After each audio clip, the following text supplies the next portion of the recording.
P T I وزیروں کی حمایت. P T I کے لوگوں نے چور چور کے نعرے لگائے, بہت ہی بدترین حرکت ہے. اچھا, بعض لوگوں نے اس کا دفاع یہ کیا ہے کہ جی یہ ہر مسجد میں تھوڑی تھے تو مسجد سے باہر ہیں. مسجد سے باہر بھی ہوں تو حدود حرم بھی ہے. دوسرا, آپ وہاں عمرہ کرنے گئے ہو, آپ عبادت کرنے گئے ہو, وہاں پہ اپنی سیاست لے کے بیٹھ جانا, یہ تو من یرد فیہ بالحاد بظلم نذقہ من عذاب السعیر. حرم کا تو بہت احترام ہے, بہت زیادہ احترام ہے. اللہ نے بہت سخت وعیدیں سنائی ہیں جو اس جگہ کا احترام نہیں کرتا. تو تحریک انصاف کے سربراہ کو چاہیے کہ اپنے کارکنوں کو کنٹرول میں رکھیں.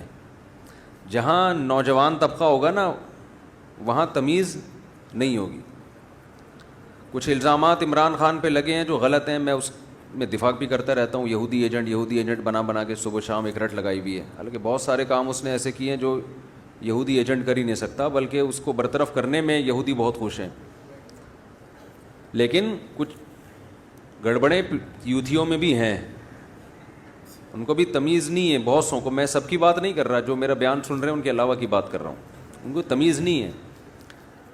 پھر ہم کئی بار یہ بھی بات کہہ چکے ہیں, جناب عمران خان جب وزیر اعظم تھے تو ان کو چاہیے تھا کہ مخالف پارٹیوں کا نام اب آپ اس طرح سے نہ لیں جس طرح آپ پہلے لیتے تھے. آپ ایک ملک کے وزیر اعظم ہیں تو ڈیزل کہنا اور اپنے مخالفین کو, یہ آپ پہ سوٹ نہیں کرتا.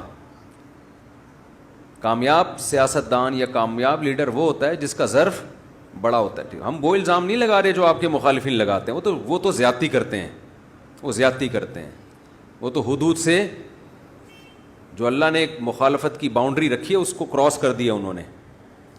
لیکن آپ کی بھی ذمہ داری تھی کہ جب آپ وزیر اعظم تھے آپ اپنے مخالفین کی بات سنتے, ان کو عزت دیتے. عزت نہیں بھی دیتے تو اس طرح تو بے عزتی نہیں کرتے نا, کیونکہ ان کی حیثیت پھر اپوزیشن کی کم تھی, آپ کی رعایا کی, کہ آپ کی رعایا ہے وہ.